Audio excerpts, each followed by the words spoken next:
Oi, eu sou a professora Cristiane do GAD Fisiologia. Neste vídeo vamos falar sobre o sistema vestibular. Vamos começar pelo labirinto. Como você sabe, o labirinto constitui a orelha interna e inclui a cóclea e os canais semicirculares.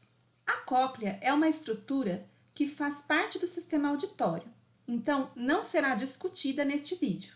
Hoje o assunto é o sistema vestibular, que inclui os canais semicirculares com suas ampolas e os órgãos otolíticos. A função do sistema vestibular é a detecção de posicionamento estático da cabeça, de acelerações lineares e de acelerações angulares.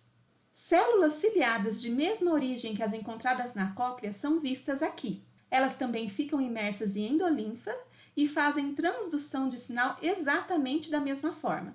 Eu vou deixar um link para você assistir a explicação sobre esse assunto, se você quiser. Voltando às estruturas que compõem o sistema vestibular, vamos dar uma olhada primeiro nos órgãos otolíticos. Os órgãos otolíticos são chamados de sáculo e utrículo. Nestes órgãos, os epitélios sensoriais são chamados máculas. No utrículo, a mácula se posiciona horizontalmente e no sáculo, a mácula se posiciona verticalmente. Vamos olhar a disposição das células ciliadas nas máculas. Elas se dispõem de forma organizada e em espelho, divididas por uma pequena depressão linear, chamada de estríola. As setas nesses esquemas indicam a direção do cílio mais alto nas células ciliadas.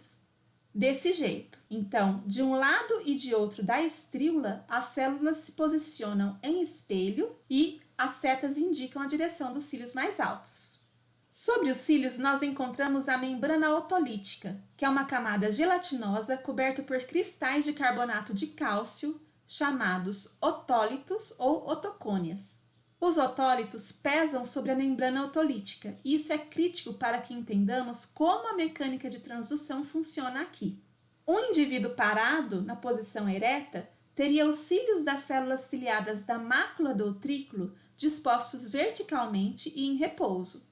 Nessa situação, os nervos vestibulares apresentam um disparo basal.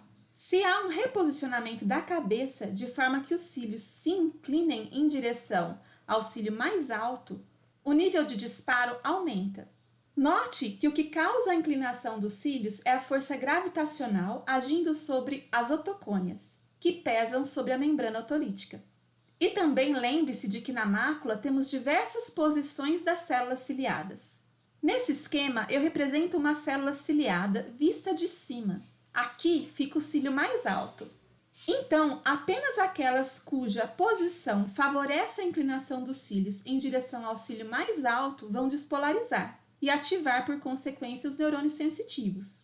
Por outro lado, aquelas células cuja posição favorece a inclinação em direção ao cílio mais baixo vão, na verdade, hiperpolarizar e reduzir a taxa de disparo dos neurônios sensitivos. E há outras ainda que não terão seu potencial de membrana alterado, pois seus cílios inclinarão para outras direções.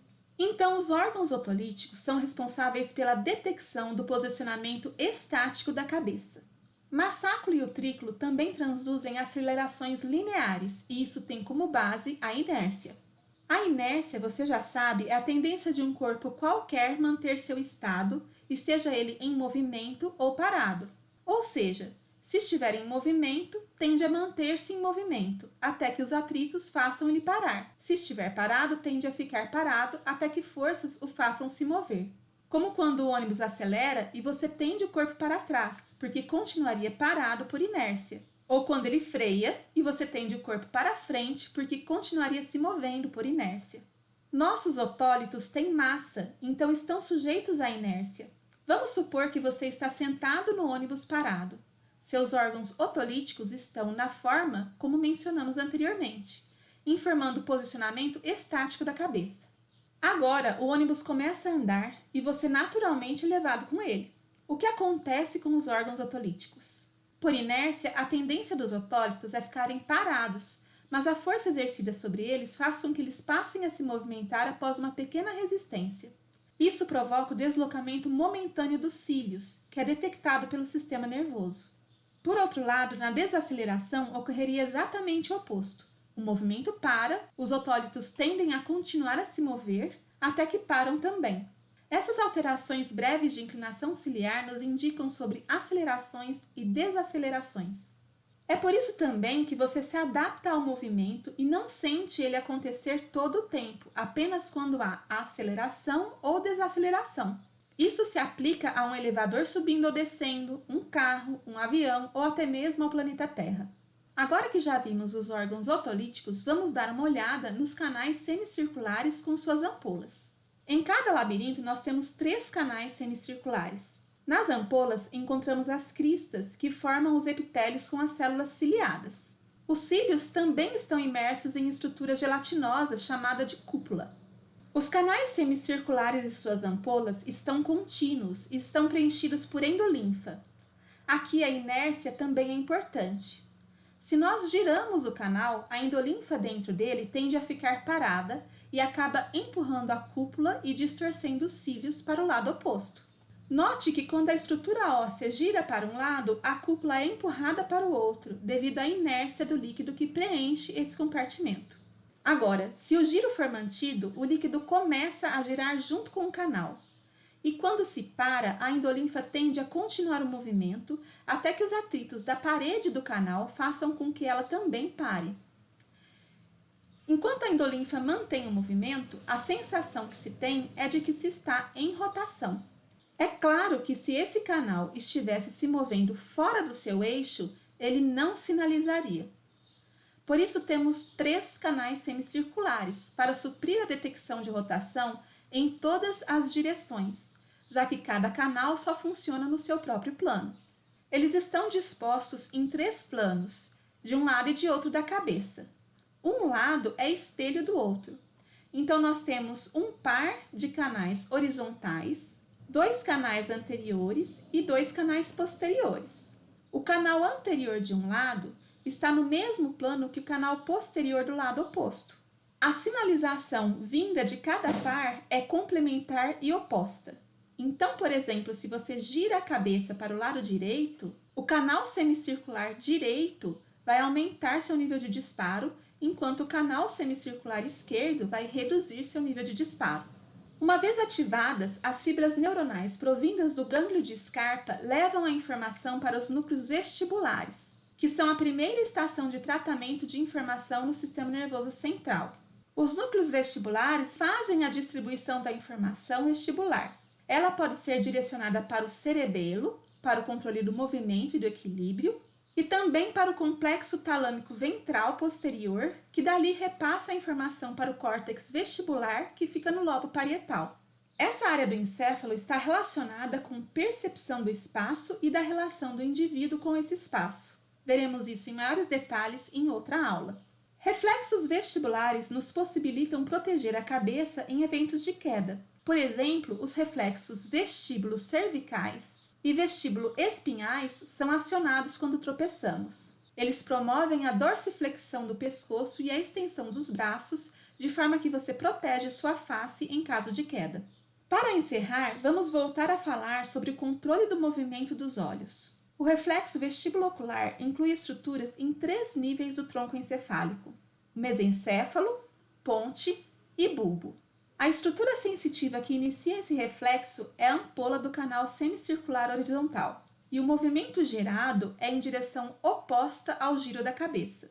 A via aqui é muito similar àquela que vimos partindo da FRPP. Nesse exemplo, o indivíduo gira a cabeça para o lado esquerdo, havendo um aumento da atividade dos neurônios presentes no canal horizontal do núcleo vestibular esquerdo e um silenciamento de neurônios presentes no núcleo vestibular do lado oposto.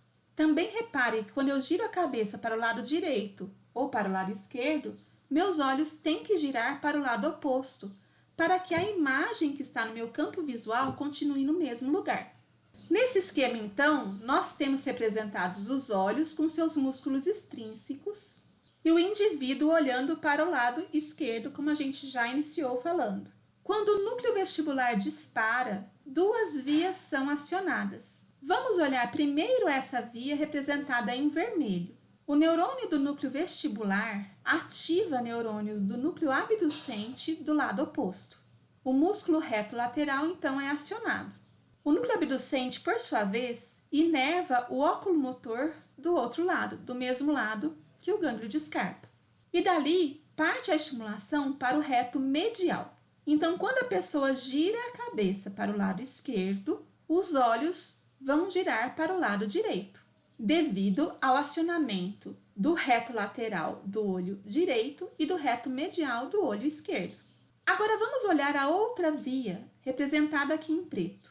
É como, na verdade, se ela fosse um espelho da primeira, mas enquanto a primeira foi estimulada, esta aqui é inibida. Desta forma, o núcleo abducente do lado esquerdo é inibido, evitando a ativação do reto lateral esquerdo e do reto medial direito. Assim, os globos oculares estão livres para girar para a direita, sem oposição. Essa via é de especial importância para a área médica, porque ela passa pelos 3 níveis do tronco encefálico e pode ser estimulada em pacientes inconscientes, podendo ser usada para ajudar a inferir sobre a profundidade de lesões no sistema nervoso central. Ok, pessoal? Isso era tudo sobre o sistema vestibular. Esse é o GAD Fisiologia, nos vemos no próximo vídeo.